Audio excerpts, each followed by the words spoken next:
give a bit of structure to this, that we'll talk about the definition of recurrent implantation failure, which is a debate in itself. Talk about why should healthy embryos fail to implant, and then look at what we can do to try and help. So there's a schematic of the complex process that goes on when the embryo is trying to engage with the endometrium to work out a way of rescuing itself from its demise by making contact with the maternal circulation, getting access to oxygen and disposal of waste and nutrition and so forth.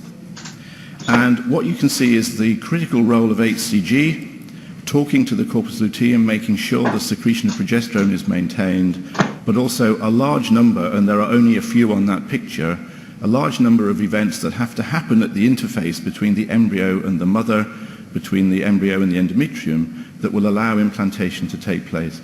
And it amazes me that it works as well as it does, because there are so many places where it can go wrong, and yet, as a species, we're managing to overpopulate the planet, and although we gather every year to talk about how to improve IVF, the world has a problem of too many children, not too few, and those processes seem to be pretty efficient for most people. So when might it go wrong? Well, it can go wrong early, late, or in the context of IVF in a slightly more special way. The first steps are during the process during which the embryo is rolling along the endometrial surface, trying to attach and then invade and implant. That can go wrong before there's any contact with the maternal circulation, so we never see HCG, we never see a positive pregnancy test. And that probably is the place where most embryos meet their demise. However, later on, once the embryo has begun to migrate through the luminal surface of the endometrium, HCG and other biomarkers can be detected in the blood or even in urine. The process then becomes disrupted, but we never see anything on ultrasound. That's what we define as a biochemical pregnancy. But then more frequently in the context of ART, the embryo might produce a sac, which you can see on ultrasound. There may be detection of a heartbeat at about 3.5 weeks after egg pickup. And those are the kind of pregnancies that we see not infrequently with just an early fetal loss and early miscarriage. Recurrent implantation failure is the problem that we face all too frequently with patients. The definition would be recurrent implantation failure where implantation has repeatedly failed to reach the stage that can be recognized by ultrasound.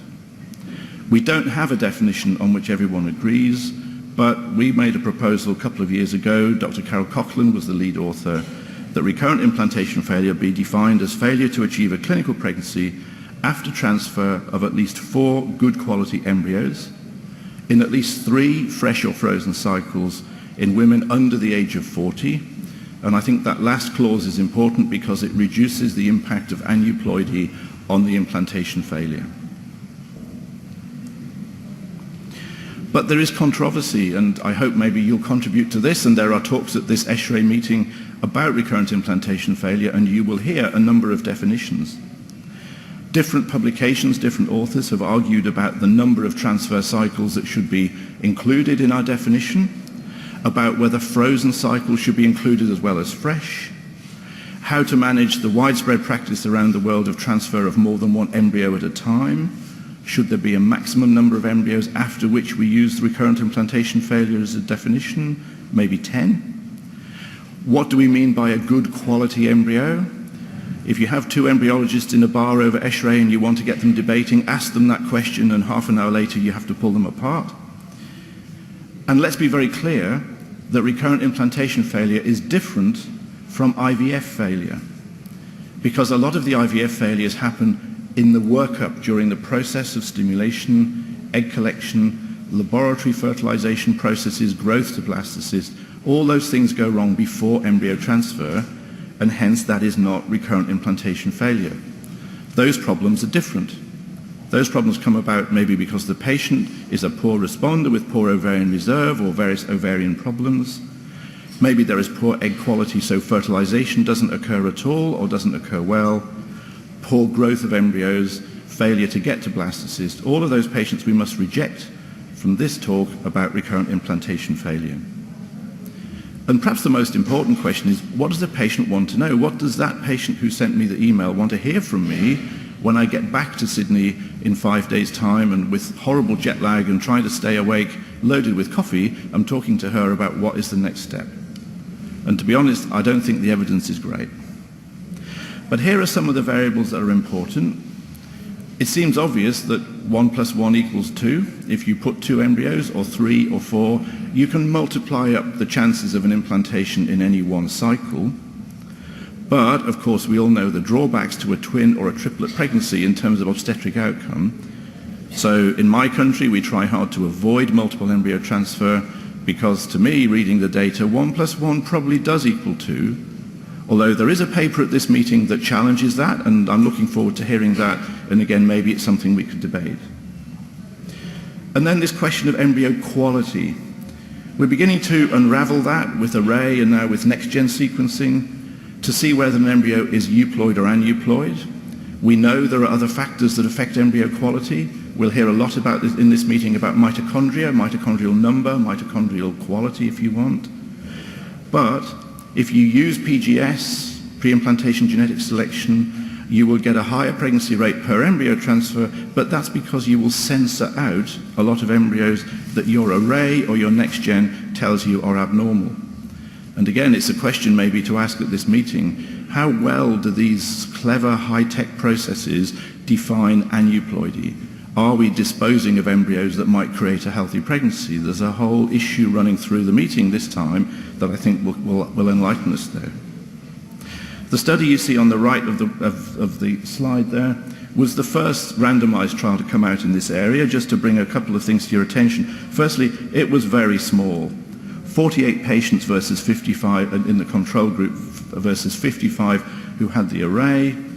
The maternal age was very young, so these are good quality patients. I wish I had such patients down in Sydney. They either had biopsy on day 5 and array CGH yes or no, that was the way they were randomized. Embryo transfer all done on day 6.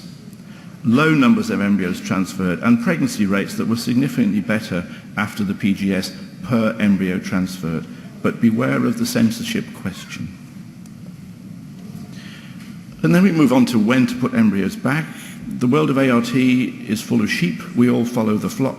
And at the moment, the flock is all headed to the direction of blastocyst. Maybe the flock needs to ask a question that we might do better, going back to transfer on day 3. This is still debated, and I'm sure will be a debate topic for this meeting. You can do more embryo transfers on day 3. Yes, we may not have euploid embryos, but continuing to transfer in cycle after cycle may have a better cumulative pregnancy rate than going to day 5 with the loss of embryos between day 3 and day 5 as they fail to mature. And there's a good paper there from Cochrane that has looked at this.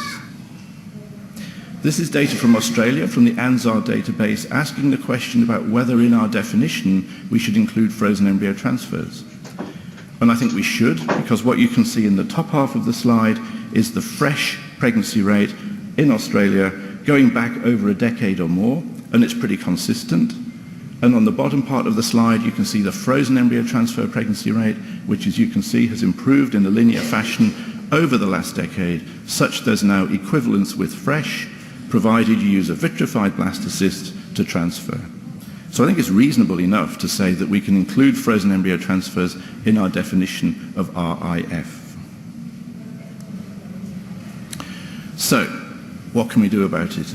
That's my old boss, Professor David Baird, one of the cleverest and most frightening people I've ever met. And David did a wonderful talk in Cape Town about 10 years ago about whether it's the egg, the embryo, or the endometrium that makes the difference about whether you have an implantation or not. And David called the talk, "It's all in the embryo," stupid, because he felt it was so obvious that the embryo is what matters. Endometrium is a very small passive player in the process of implantation. And he used a lot of evidence in favor of his contention, and I think he's probably right. And one piece of evidence is that obviously the data from donor egg pregnancies in patients as they get older and older. And this is data from CDC, and you can see on that slide that the woman's age, and hence the health, if you like, of the uterus, doesn't seem to matter. If you put an embryo derived from a 25-year-old egg onto an endometrium of a 55-year-old, you'll have a good pregnancy rate. We all know the problems that can happen obstetrically, but implantation failure is no more common with a uterus that's 55 than if it's 25, provided the embryo is good quality. So we can separate out the two halves of the equation. Again, going to PGS, looking at ploidy, it seems that one euploid blastocyst is equivalent to two unscreened blastocysts. You can see this nice little 2x2 table here, that whether you do fresh or frozen transfer of a euploid blastocyst, as defined by array at least, then you will get the pregnancy rate double compared with if you put back two unscreened blastocysts. So if you want to get pregnancy quickly, if you want to reduce the number of cycles you have to do of transfer, then array seems to push us in the right direction. But you might argue that we get there anyway without the array, just by doing a few more transfers. And then I think this summarizes that point rather well about censorship, because if you look at this data just blindly, group 1 had the array, group 2 did not. The pregnancy rate was outstandingly better in those that had the array. But if you look beyond the age of 40, almost no one had an embryo transfer, because the majority, the great majority of the women who went through that process had embryos that were biopsied and then thrown away because the array said they were aneuploid. So beware of these top-line figures, because a lot can be hidden underneath there, and always ask the pregnancy rate per cycle, not just the pregnancy rate per embryo transfer, because that can be misleading, because many people do not get embryo transfer. Okay, so we must think about the male. I'm a bit of a skeptic when it comes to the impact of male infertility on downstream processes in embryo development after fertilization and the first 2 or 3 days of growth of the early embryo. This is a definitive statement from John Collins, which I agree was made a few years ago, but I think still stands, at least in my mind, and again it's for debate. There is a small but statistically significant association between sperm DNA integrity, in as far as we can measure it, and pregnancy in IVF and ICSI cycles, but this is not strong enough, according to John Collins, to provide a clinical indication for routine use of these tests in infertility evaluation in men. The internet is full of this, and the internet is full of answers to the question, what do I do as a doctor with a man who has a high level of sperm DNA fragmentation? The internet tells me about antioxidants, vitamins, minerals, lifestyle changes, exercise, ocean swimming, drinking kale, all these things. And when you look at the evidence underneath this, sadly at the moment, I think we as a community have not done well, and we need more RCTs and more inquisitive thinking into, firstly, what this means, and secondly, what do we do about it? There's a whole industry of alternative medicine that seems to know the answers, but personally, when I try to look at this, I find it very confusing. So we've talked a bit about the embryo, and choosing the best embryo might speed things up and get the person pregnant quicker, but it may not be the answer to the problem longitudinally. What about the uterus? The uterus does have a role to play, obviously. How can we make the uterus more receptive? Well, the first thing is superglue. Embryo glue is one of the best names in marketing of anything in ART. Embryo glue. The patients get it. Oh, Mom, I'm going to be pregnant this time because the clinic's going to use embryo glue. It'll stick the embryo to my uterus and it'll make it grow, and I'll have a baby that can then do DIY for the rest of its life and work out how to make IKEA furniture. So, okay, there's the evidence such as it is. At the bottom of the picture, that's the hyaluronic acid molecule. It was part of my PhD many, many years ago. I understand a bit about hyaluronic acid. It's a big molecule. It looks like a bottle brush with lots of side chains made of sugars, and it has a lot of charge. So molecules with high charge and a big molecular mass are adherent. So yes, there is logic in saying it is an adherent, an adhesive substance that might help the embryo in its very initial stage of trying to implant and not fall off the surface of the endometrium. But come on, this is fairly facile, sort of shallow thinking. Anyway, the evidence is of moderate quality that use of hyaluronic acid embryo glue in ART embryology can improve success rates, but further studies with single embryo transfer need to be undertaken. But yet again, and how many times have we seen this in our work, marketing moves quicker than science, and at the moment everybody's asking us for embryo glue, so we do it if they want. In our own practice, just auditing results, we don't see any difference in the ongoing pregnancy rate between those that had the glue and those that didn't. But it makes the patient feel better, I suppose. Okay, there's the evidence. This is from the Cochrane review in 2014. And you can see that there is at least some evidence that there is some chance that embryo glue might improve implantation, and that's the basis on which we use it. But there are not many studies there. They're mostly small numbers, and I think we need more data before we can be more definitive. Okay, one thing I think we do know about is that inflammation in the endometrium is a bad thing, and going back many years now, we've known that treating hydrosalpinges before IVF will notably improve the implantation rate compared with leaving a hydrosalpinx behind. There's been a lot of writing about this. Neil Johnson and others have done an excellent Cochrane review which keeps being updated, but the findings remain the same, that if you remove a hydrosalpinx or if you apply a clip or an eSure device, then you will improve the implantation rate, presumably by improving endometrial health and reducing the chances of the embryo being rejected by the inflammatory reaction. There is debate, and again, there are papers at this meeting as to what is the best approach. Salpingectomy can be difficult in these circumstances and may affect ovarian blood flow, so you swap a problem of poor implantation to poor ovarian response, but others are more worried about the effect of clipping or the eSure device on implantation not being quite so good. So go hear the papers and see what you think, draw your own conclusion. Endometrial scratching we've been very enthusiastic about over the years. One reason is it's quite easy to do, something that any gynecologist can do in the office, and therefore it's immediately attractive to those who are wanting to give an easy solution to patients. And again, the internet is full of information. I'm not sure that endometrial scratch is the best name. There have been a few others, local endometrial trauma and that, but scratch has at least stood the test of time. So the patients come along, I want my scratch. There is an evidence base, and most of us believe it. Human reproduction this year, the figures come out that 83% of clinicians in a survey recommended endometrial scratching before IVF. So there was a big move amongst us as doctors, as clinicians, recommending scratching to improve implantation. There are a lot of questions. The data is not strong about when we should do it. The one thing the data do show is that don't do it immediately before embryo transfer. If you scratch off the endometrium and then put an embryo onto it, it doesn't work. So most of us would do it in the cycle before. That then becomes difficult. As people do IVF more and more quickly, a greater number are actually pregnant in the cycle before the IVF. And if you do the endometrial scratch in the mid-luteal phase, there's always the possibility that you might terminate a very early pregnancy, which is kind of the opposite to what we want to achieve. So people are pushing it back towards the sort of early luteal phase or late follicular phase, but maybe then the effect isn't so great. What does it do? Well, there's a picture of a ploughed field. Maybe it's just creating a little defect in the endometrium that allows the embryo to implant.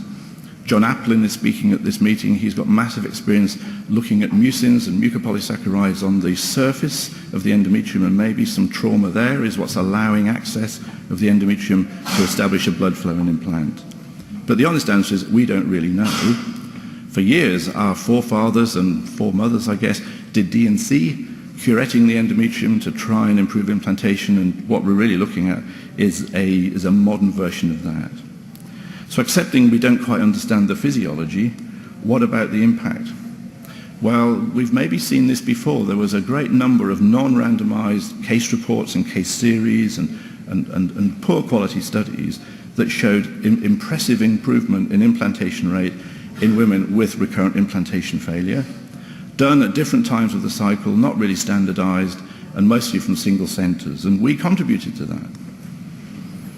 Then we do the Cochrane analysis, and numbers not bad, over 1,000 patients in intervention group compared with 1,000 in control, and there was an increase in live birth or ongoing pregnancy rate in studies with moderate quality evidence, and there didn't seem to be evidence of harm in that the miscarriage rate was the same in both groups.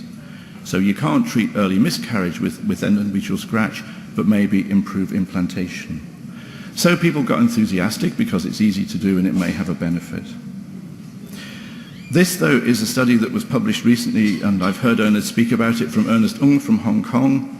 They said, well, if it works for women with recurrent implantation failure, let's just do it to everybody. First cycle IVF, you come to our clinic, part of the process, including the giving gonadotrophins, an agonist or antagonist, and egg collection. Part of the process will be, we'll do your endometrial scratch. And they did a nice randomized study, after a sonohysterogram done just before the IVF cycle itself, scratching in the mid-luteal phase of the cycle, which is when most of us would do it. No dummy, maybe it could have been done better, perhaps put the Propel device in the uterus but don't pull the vacuum, I don't know. So there was comparison just with a non-scratched group, and use ongoing pregnancy rate, which is a good marker, as the primary outcome. So good quality study, let's do it to everybody. They powered it well. They assumed an increase in ongoing pregnancy rate of 50%, which is approximately what the scratch non-randomized studies would suggest. And that meant that they had to have just under 150 subjects in each arm, and they achieved that. And what they found was that endometrial scratch, endometrial injury in the preceding cycle, did not improve the ongoing pregnancy rate. And in fact, for some groups of patients, it reduced the ongoing pregnancy rate. Let's just look at those numbers. You can see in the first column those that had the endometrial injury, on the second those who did not, and then the statistics on the right-hand side. Whether you look at ongoing pregnancy rate, live birth rate, implantation rate, no difference between those that had the scratch and those who did not. And also per protocol you see the same thing. Now this is not the end of the story, because these were mostly patients who didn't have an endometrial problem. And if you go back to the work that I showed you from David Baird and many, many others, embryo quality is the most important thing. The endometrial quality for most patients is secondary. So what this tells me is don't scratch everybody, that's not going to help. But maybe in certain subgroups with recurrent implantation failure where we think the embryo quality is as good as it can be, scratching still may have a place. And again, there are plenty of talks at this meeting on that topic. What else should we do? Well, I think there's good evidence, but not from any randomized studies, but a wealth of surgical experience, that if we correct certain uterine abnormalities, these developmental problems such as a uterine septum, we can improve implantation rate and reduce miscarriage rate. But as I say, to my knowledge, no one has done an RCT on that. Correction of arcuate uterus, maybe bicornuate uterus, doesn't seem to be of benefit, and of course there is the likelihood of harm because of development of adhesions and Asherman syndrome if you do uterine surgery on patients that don't need it. So be selective, but if there is a nice midline septum, quite easy to resect, and there seems to be good outcome from that. And when should we do hysteroscopy? Again, one of those hot topics. We like doing hysteroscopy. It's a low-risk procedure, quite easy to do. The woman gets a nice picture of her endometrial cavity. That seems to make them feel better, and maybe we get benefit. Someone in the audience may know different, but I cannot find a study looking at the impact of polypectomy on IVF outcome. You can see from the analysis here, there is a study looking at IUI, which shows that after IUI, if you remove polyps rather before IUI, polypectomy improves outcome. But somebody please needs to do a decent RCT looking at the impact of removal of small polyps on IVF outcome, because once the patient has the sonohysterogram or the ultrasound showing the polyp is there, she wants it removed. She believes in her mind it's the cause of her infertility, and I think all of us would feel that's a logical step to take. But the evidence that removing it makes a difference is not there. And sometimes if you rescan after 3 months, the polyps disappeared. And sometimes if you do the hysteroscopy, the polyps disappeared. It's slightly embarrassing because you've done all that procedure. There was nothing to remove in the first place. But not from any randomized studies, but a wealth of surgical experience, that if we correct certain uterine abnormalities, these developmental problems such as a uterine septum, we can improve implantation rate and reduce miscarriage rate. But as I say, to my knowledge, no one has done an RCT on that. Correction of arcuate uterus, maybe bicornuate uterus, doesn't seem to be of benefit, and of course there is the likelihood of harm because of development of adhesions and Asherman syndrome if you do uterine surgery on patients that don't need it. So be selective, but if there is a nice midline septum, quite easy to resect, and there seems to be good outcome from that. And when should we do hysteroscopy? Again, one of those hot topics. We like doing hysteroscopy. It's a low-risk procedure, quite easy to do. The woman gets a nice picture of her endometrial cavity. That seems to make them feel better, and maybe we get benefit. Someone in the audience may know different, but I cannot find a study looking at the impact of polypectomy on IVF outcome. You can see from the analysis here, there is a study looking at IUI, which shows that after IUI, if you remove polyps rather before IUI, polypectomy improves outcome. But somebody please needs to do a decent RCT looking at the impact of removal of small polyps on IVF outcome, because once the patient has the sonohystogram or the ultrasound showing the polyp is there, she wants it removed. She believes in her mind it's the cause of her infertility, and I think all of us would feel that's a logical step to take, but the evidence that removing it makes a difference is not there. And sometimes if you rescan after 3 months, the polyps disappeared. And sometimes if you do the hysteroscopy, the polyps disappeared. It's slightly embarrassing because you've done all that procedure. There was nothing to remove in the first place. So we need more work on polypectomy and hysteroscopy before we can include it in our arm that is definitive good advice to people with RIF. And I've left the best till last. Immunology of implantation is a very difficult topic. There are many, many publications, many of them contradictory, and I'm with Quentin Tarantino, one of my favorite directors. These natural-born killers may or may not be good things. My colleague Gavin Sachs published the top paper there in Human Reproduction, Stop the Arguments and Get On with the Science of Natural Killer Cell Testing, but at the same time, other equally influential groups who understand these things are arguing caution, and maybe we shouldn't be testing for natural killer cells because we don't know how to measure them, and if we can measure them, we don't know whether they're important or not. It's fraught with difficulty. Do we measure them in the periphery or in the endometrium? We've published a couple of papers with T.C. Lee a few years ago. Peripheral NK cells didn't seem to have any impact on chance of miscarriage or implantation failure, but that was using maybe out-of-date methods, and those who are using flow cytometry would argue that with good flow cytometry done by experts, you can get numbers that are meaningful. Yes or no? Are these really the bad guys? Ashley Moffat has said to me that she's really sorry that she called them natural killer cells because, again, rather like embryo glue, the patient gets it. I've got killer cells, they're killing my embryo, I've got to get rid of them. It's a great name. Does it actually have a scientific basis? Not sure. Lots of my colleagues are keen to dole out modulators such as IV immunoglobulins and now intralipid and other forms of milk that they give IV. There's never been an adequate RCT that shows benefit, but it doesn't seem to stop Dr. Google recommending and patients wanting to do this. However, at the basis of a systematic review in 2014, we see the conclusion on the right-hand side: NK cell analysis and immune therapy should only be offered in the context of clinical research. And to their credit, those who work in this area do try and research, but it's very hard to convince a woman who thinks she's got cells killing her embryo to be randomized to a control or a placebo.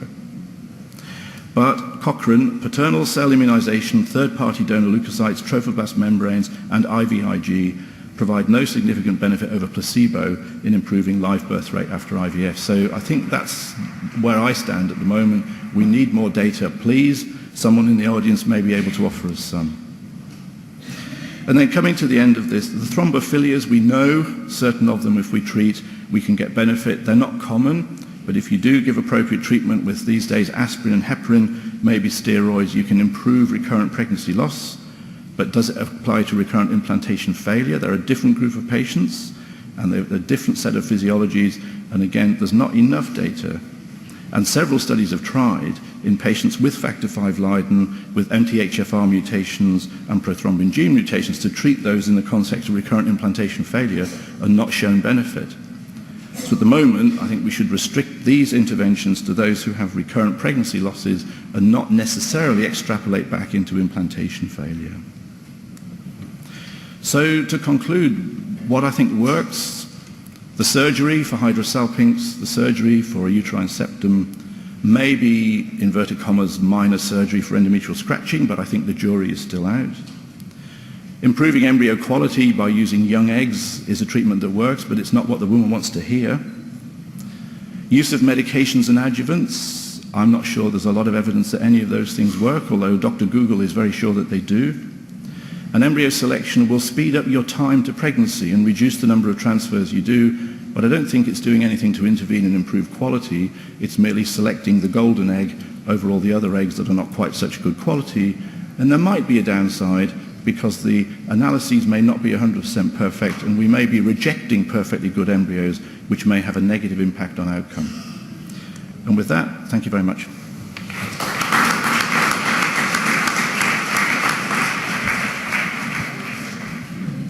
Thank you very much, Professor Ledger, for an excellent overview. So, ladies and gentlemen, the rush to the microphone is now on. Any questions? regarding this topic? If not, yes, there is a question. Yes, here. The microphone is in the middle of the floor. I think we do need the microphone because the hall's big and we won't all hear the question otherwise. Is there a role of assisted hatching in recurrent implantation failure? No? Assisted Next hatching. question. Well, again, there's fashions. I mean, the flock of sheep analogy I like. So yes, for several years everybody did assisted hatching. Most people have now found that it doesn't improve pregnancy rate or live birth rate in most circumstances.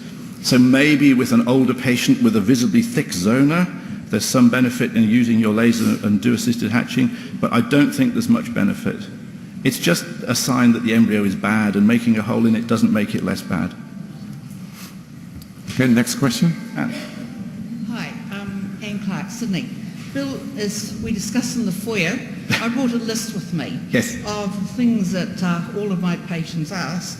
So I was going to ask you in practice, in your practice, Yep. when you go back to the lady in Sydney, which of these you'll say yes or no to. So you've covered already endometrial scratching. Yes. Will you offer her that or not? I would, but Anne, just let's take it a step further. Can I ask you as a group, you're all wide awake now, recurrent implantation failure, let's not argue about the definition. Put your hand up if you would do endometrial scratch for someone with recurrent implantation failure. Fantastic, thank you. I'll not embarrass Can you I make a guys. statement?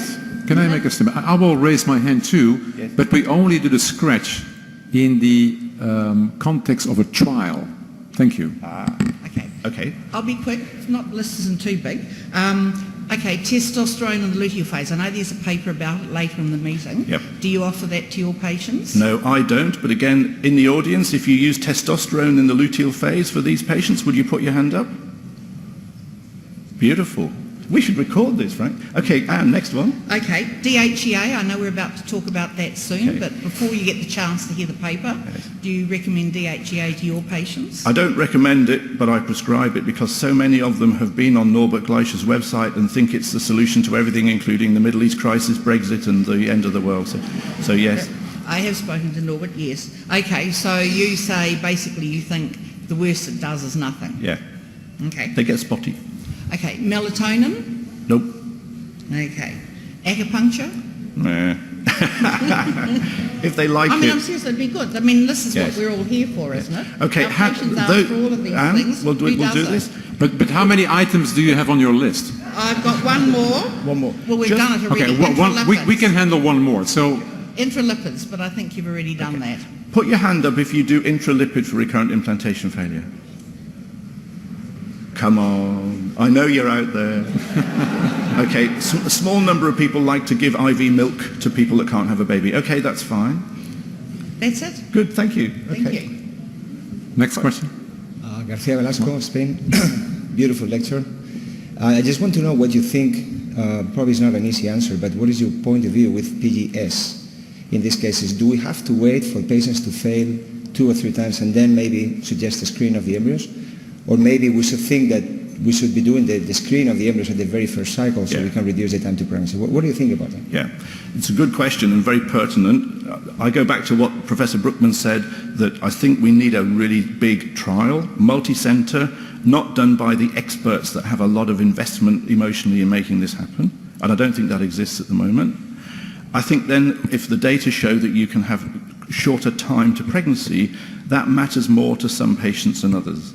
These are people that will have a child from IVF if they're patient. It might take 2 or 3 transfers. You might reduce the number of transfers by doing the PGS. But I don't think you'll improve overall in the context of maybe 1 year of trying pregnancy rate with PGS for the unselected group compared with non-PGS. And of course the downside is twofold. Firstly, the cost, which is not insignificant. And secondly, again, as I think we'll hear at this meeting, you are damaging the embryo. You're making a hole in it, you're taking cells out of it. There are problems maybe downstream, increased numbers of monozygotic twins are one. So it's not without risk, Juan, although the risk is obviously small. So for me, I'm going to bail out of the answer and go with Frank and say we need a big study. But again, to throw it back, what do you think? Is it something that you offer to everybody now? 25-year-old with male factor, mild, you're going to do a PGS for her? No, we can't. It's not even legal. So. Okay. Thank you very much. All right. Okay, next question. Hello, Demiral from Istanbul. Office hysteroscopy was a major investigation in couples with repeated failures in our infertility workup. In a patient with normal transvaginal sonography. Yeah. But as you know, in the May issue of Lancet, there are two big studies, randomized control, Truth and Insight studies, showing that in a normal sonography patient with failure, it makes no sense. So, what is your opinion on that? Should we totally discard evaluation in such cases with normal sonography? Yeah. Again, it's a good question. And to go back historically, those of us who are older, we remember the days when we used to laparoscope everyone who had a fertility problem. And as imaging has improved, we do less and less invasive laparoscopy. And I don't think many of us do that for the routine patient. We will only laparoscope if we think there is pathology.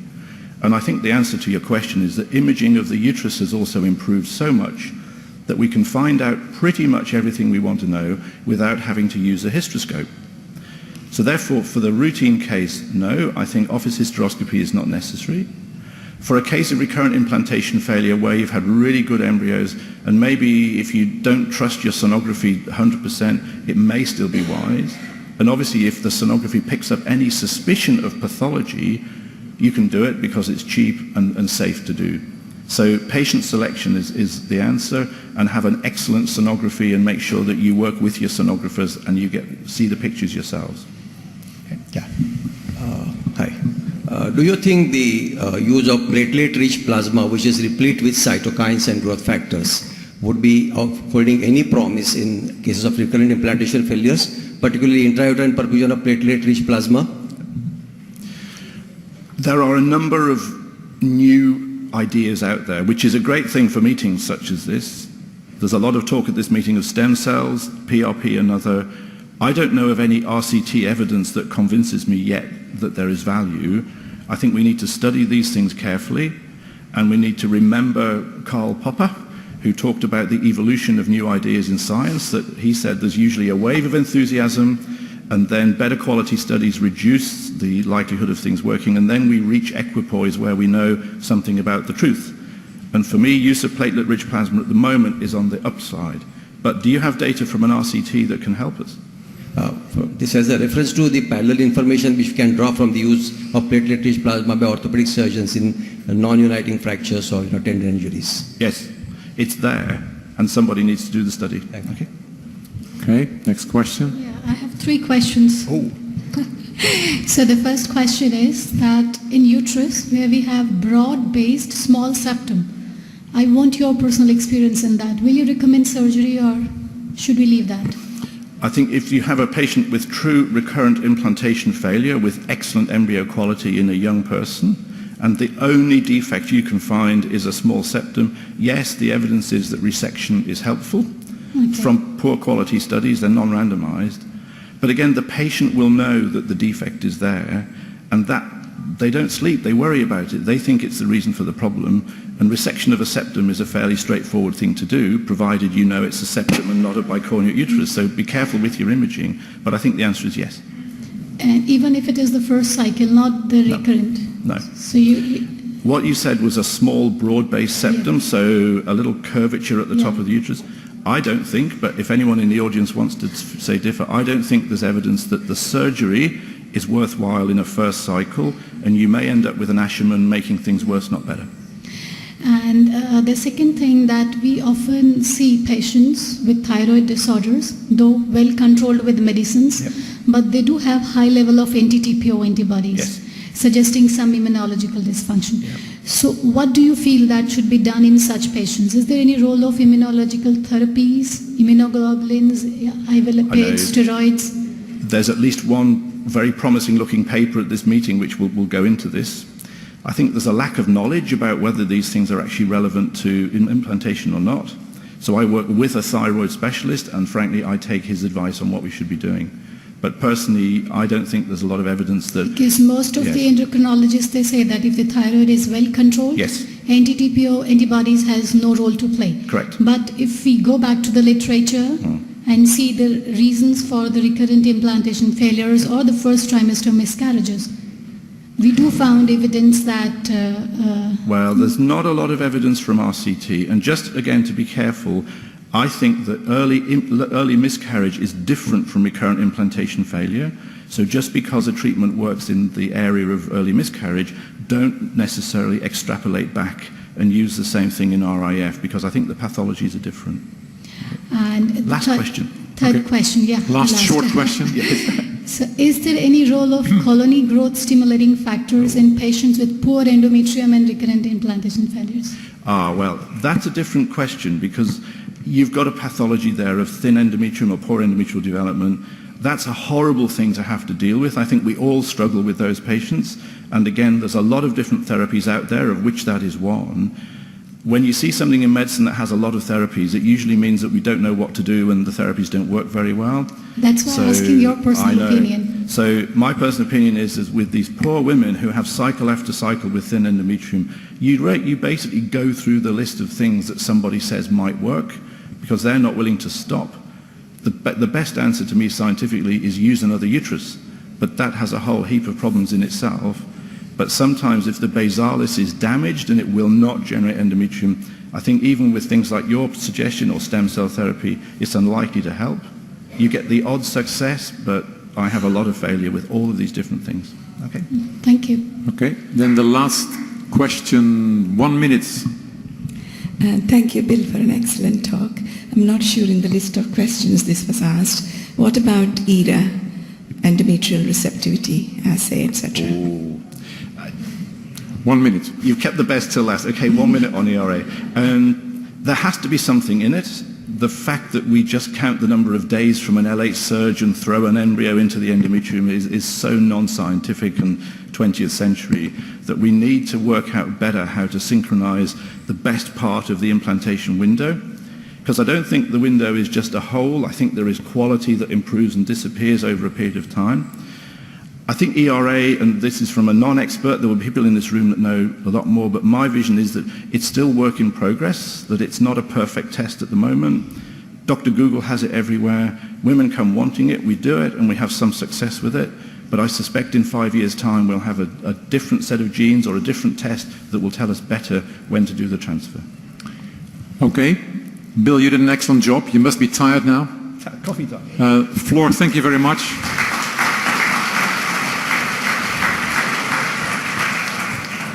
Audience, thank you very much for